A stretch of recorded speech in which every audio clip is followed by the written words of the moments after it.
tous. La taille n'est pas la même, alors... Oui, j'enlève le masque, c'est vrai. J'ai tellement l'habitude de le porter. C'est ce qu'on a entendu déjà ce matin, c'est magnifique. On peut voir la puissance de Dieu dans la vie d'une personne. Et je ne sais pas si vous avez entendu, mais elle est comme tout le monde, en fin de compte. À un moment donné de notre vie, on est rebelle, on s'éloigne du Seigneur. Mais quand on entend, c'est lui qui a le dernier mot. Et ça, je trouve que c'est magnifique. Il a des plans pour chacun d'entre nous. Alors, j'ai voulu prendre ce livre que beaucoup connaissent, Tout pour qu'il règne. C'est un livre de méditation qui est magnifique. Il a été écrit par Oswald Chambers et c'est vraiment d'une profondeur. Et quand on tourne derrière, la première chose qu'on lit, Dieu désire que je voie Jésus marchant sur les eaux sans aucun rivage en vue, sans autre certitude que celle-ci. Tout est bien puisqu'il est là. Tout est bien puisqu'il est là. Imaginez cette vision de Jésus marchant sur les eaux. Il marche sur les tempêtes. Et souvent, c'est les tempêtes de notre vie. Jésus est en train de marcher sur les flots de votre vie ce matin. Il vient à votre rencontre. C'est un texte qui est tiré, c'est au moment où Jésus marche sur l'eau vers ses disciples qui sont dans une barque au milieu d'un lac. Et la suite est en fin de compte quelque chose qui nous montre ce qu'est la foi. Parce qu'on voit Pierre qui veut faire comme Jésus et qui panique et qui s'enfonce par manque de foi, parce qu'il a manqué de foi. Et est-ce que sans cette foi aujourd'hui, on peut être rassuré ? Parce qu'il est dit, tout est bien puisqu'il est là. Je suis rassuré parce qu'il est là. Est-ce qu'on peut être rassuré aujourd'hui sans cette foi ? Est-ce que vous avez conscience qu'on vit dans un monde qui est malade aujourd'hui ? Le monde est gangréné. L'homme se croit fort alors qu'il est faible. L'homme se croit libre. On entend ça. Je veux être libre alors qu'il n'y a pas plus enchaîné que l'homme aujourd'hui. Et sous couvert de droit et de liberté, l'homme s'est enchaîné lui-même, avec des chaînes que lui-même ne peut ôter. Christ, aujourd'hui, est le médicament de ce monde qui est malade. Il est malade de ce qu'on appelle le péché. Vous qui êtes mère, vous qui êtes père, est-ce que vous avez eu besoin de dire à votre fils ou à votre fille, dis des mots grossiers, ment, trompe ? Non, personne n'a eu besoin de le faire. Parce que malheureusement, naturellement, dans le cœur de l'homme, cette plaie est naturelle. Elle n'est pas naturelle de la volonté de Dieu, mais elle est naturelle de la désobéissance de l'homme. L'homme s'est planté une racine en lui, le mal, le péché. Et c'est Christ est venu aujourd'hui. Peut-être pour vous qui ne connaissez pas Christ, il est peut-être venu couper cette racine. Il est venu enlever, ôter ce qui vous empêche aujourd'hui de le voir et qui vous condamne à être séparé de Dieu et à subir sa colère. Christ, par sa mort et sa résurrection, a coupé cette racine. Il a pris le péché sur lui. Il l'ensevelit dans la mort. Mais gloire à Dieu, ça ne s'est pas terminé là, parce qu'il est ressuscité. Et aujourd'hui, il est dans la gloire du Père. Et aujourd'hui, il veut faire la même image qu'on a vue ce matin. Il veut vous emmener avec lui dans sa mort et dans sa résurrection, pour que vous soyez débarrassés de cette racine En Marc chapitre 2, verset 17, il est dit « Ce que Jésus ayant entendu, il leur dit « Ce ne sont pas ceux qui se portent bien qui ont besoin de médecins, mais les malades. Je ne suis pas venu appeler des justes, mais des pécheurs. » Alors quand on connaît le point de vue historique, on se dit, mais en fin de compte, Jésus a de l'humour. Parce qu'il est en train de s'adresser à des pharisiens qui, eux, disaient, moi, j'ai pas besoin, je connais la loi. J'ai pas besoin d'être sauvé, j'ai pas besoin de me repentir, j'ai pas besoin de croire, je connais la loi. Ils étaient justes, à leurs yeux. Mais beaucoup d'entre nous, aujourd'hui, n'ont pas besoin de Christ. Parce que, en fin de compte, j'ai jamais tué, j'ai jamais volé. Je suis quelqu'un de bien, je suis même bon. Combien de fois on l'entend, mais je ne comprends pas pourquoi il lui arrive ça. C'est une bonne personne. Eh bien, Jésus-Christ, aujourd'hui, en 2021, c'est une fable. C'est une fable. Ça n'a plus lieu d'être. C'était bon pour les personnes âgées d'avant. D'autres vous diront, moi, j'ai pas le temps. J'ai pas le temps, j'ai autre chose à faire. Que ces trucs, là. J'ai autre chose à faire. D'autres vous diront, moi, c'est quand je serai plus âgé que je vais peut-être penser à Jésus. Vous l'avez tous entendu, ça. Vous l'avez tous entendu. Et d'un seul coup, la personne est cueillie dans la mort. Elle va s'en aller où, à votre avis? Elle s'en ira où? Et Jésus le savait. Il savait que tout le monde était pécheur, y compris les justes. Personne n'est pur devant les yeux de l'Éternel. Mais lui, en fin de compte, il venait appeler les pécheurs, ceux qui sont humbles à reconnaître qu'ils sont pécheurs. Ceux qui disent, mais j'ai besoin de ce Jésus dont tu me parles. J'ai besoin qu'il m'enlève cette racine, parce qu'en fin de compte, ma vie ne va pas bien. Vous avez entendu tout à l'heure, Dorothée a parlé d'une paix profonde et parfaite. C'est ce que va vous donner Jésus-Christ quand il va venir. Il va vous enlever cette racine qui pèse. Vous avez beau vous battre, il y a toujours quelque chose qui ne va pas aller dans votre vie. Je ne suis pas en train de vous dire que parce que vous acceptez Jésus-Christ, tout va aller très bien. Mais tout va aller autrement. Parce que Christ va mettre dans votre vie un espoir. Un espoir. Parce qu'il vous écoute ce matin.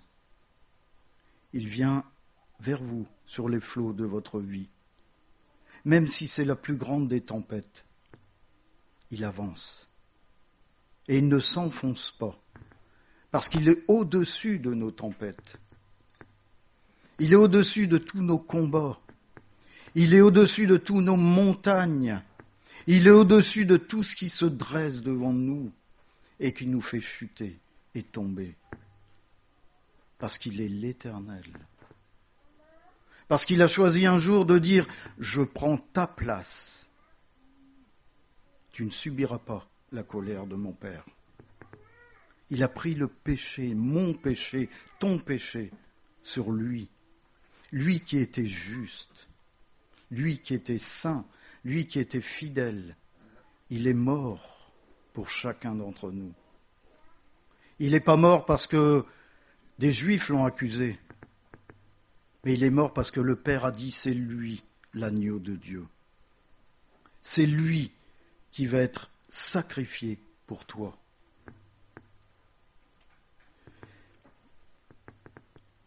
En Jérémie 33, verset 6, il est dit, voici, je lui donnerai la guérison et la santé. Je les guérirai et je leur ouvrirai une source abondante de paix et de fidélité. C'est une promesse magnifique. Magnifique. On va être guéri. On va recouvrir la santé. Vous savez que la première chose qu'on reçoit, c'est la paix. Vous avez l'impression que pendant toute votre vie, on vous a appuyé sur les épaules. Et d'un seul coup, lorsque le pardon vient, les mains s'enlèvent et vous vous sentez léger. La deuxième chose, c'est vous recouvrez la vue. On était aveugles. On était aveugles de nous-mêmes, de notre moi. Je l'ai déjà dit à cette assemblée, lorsqu'on est né de nouveau, tout change, y compris nos prières. Nos prières qui étaient centrées sur nous, maintenant sont centrées sur les autres.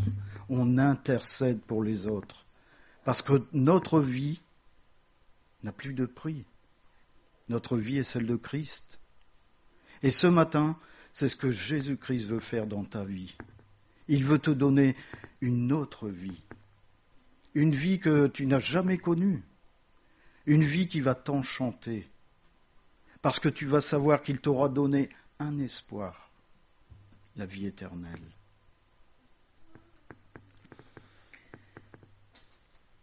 Vous savez, on entend énormément. Quand vous regardez, les associations sont complètement débordées.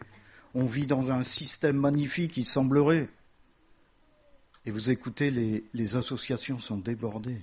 Ils ne peuvent plus surseoir pour donner à manger aujourd'hui. Parce qu'il y a la misère. Parce que de plus en plus dans ce monde, il y a la misère. Et on a beaucoup de gens qui disent « Mais ça va bien. Ça va bien, regardez ailleurs, c'est pire. » Ben oui, c'est pire. Mais ici, ça va bien.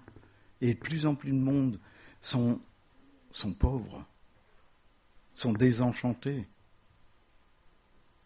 Et j'ai envie de vous dire ce matin, ben oui, le bateau coule normalement. Pourquoi ? Parce que le monde vit avec ce système de mensonges à l'intérieur de lui-même. Et tous ceux qui sont pris dans cet engrenage s'effondrent sur eux-mêmes. Il n'y a plus d'espoir. Plus d'espoir. On a tous connu, quand on lit des bouquins de chrétiens, on voit les miracles qui sont arrivés. Et Christ veut faire ça ce matin dans votre vie, un miracle. Et peut-être que vous vous dites, oui, mais croire en Christ ne résout rien. Peut-être. Mais il donne assurément une espérance que la vie qu'il va te donner est bien meilleure. En Apocalypse, chapitre 21, verset 4, « Il essuiera toute larme de leurs yeux, et la mort ne sera plus. Et il n'y aura plus ni deuil, ni cri, ni douleur, car les premières choses ont disparu. » Tout ce que vous avez connu avant aura disparu. Vous allez vivre les mêmes choses, mais d'une façon totalement différente. Parce que derrière, il y a un espoir. C'est de vivre aussi l'éternité dans la présence de Christ. En Apocalypse chapitre 21, verset 3, « Et j'entendis du trône une voix forte qui disait, « Voici le tabernacle de Dieu avec les hommes. Il habitera avec eux, ils seront son peuple, et Dieu lui-même sera avec eux. » On va vivre dans la gloire de Dieu. Est-ce que c'est pas magnifique ? Dans ce monde de tristesse, dans ce monde où tout s'effondre, Dieu nous promet de vivre avec lui dans sa gloire.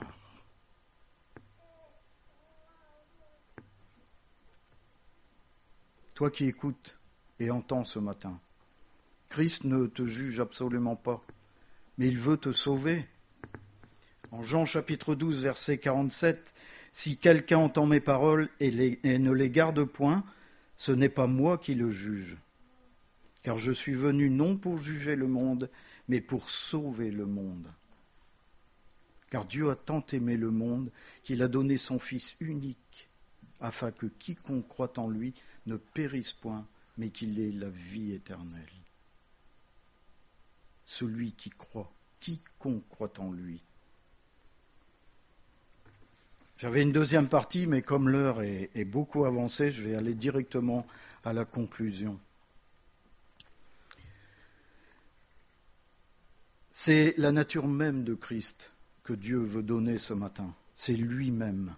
Quand je dis « il vient sur les flots de notre vie », c'est qu'il veut nous rencontrer. Il veut rencontrer des personnes dans cette assemblée, dans cette salle ce matin. Il vient sur ta vie. Même si tu dis « ma vie est triste, je suis quelqu'un d'abominable », le Seigneur vient même au milieu de la tempête et il va calmer la tempête qui est dans ta vie. Il veut enlever cette racine qui est dans nos profondeurs, ce mal, ce péché qui, on le voit bien dans ce monde, tue. Peut-être que, comme j'ai dit, on vit une vie de misère, une vie de galère, dans un monde aujourd'hui qui s'éteint. Mais comme a dit Dieu à Moïse pour son peuple devant la mer Rouge, qu'il avance. Et le peuple a obéi.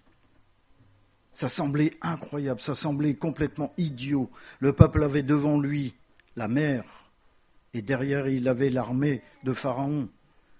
L'Éternel a dit à Moïse que mon peuple avance. Et le peuple a obéi. Et j'aime cette image du premier pas du peuple. Lorsqu'il a fait juste ce pas, la mer s'est ouverte en deux et le peuple est passé. Ce matin, Jésus-Christ dit « avance ». Prends cette foi, cette petite foi que tu as, lève-toi et avance. Et l'Éternel va faire un miracle. Tout va s'ouvrir dans ta vie. Les écluses du ciel vont s'ouvrir et tu seras couvert de bénédictions. C'est le vœu de Christ ce matin. Christ va te donner cette vie éternelle. Même si ce matin tu n'as plus d'espoir, même si ce matin tu sembles complètement submergé par les montagnes de ta vie, Christ dit « Je suis là pour toi et je ne t'abandonnerai pas jusqu'à la fin de ta vie ». Prions.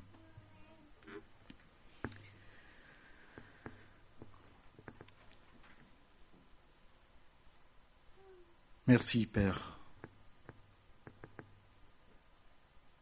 Merci Seigneur pour ce sacrifice sur la croix. Je sais que dans ce monde, beaucoup pensent à Jésus comme une fable, comme une histoire, parce qu'ils n'ont pas besoin de toi. Parce que dans ce monde, on n'a pas besoin de toi. Parce que ce monde nous suffit. Mais quand on voit le résultat aujourd'hui, Seigneur, c'est triste.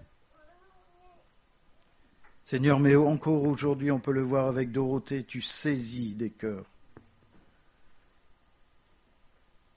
Parce que ton œuvre est une œuvre accomplie, pleine et entière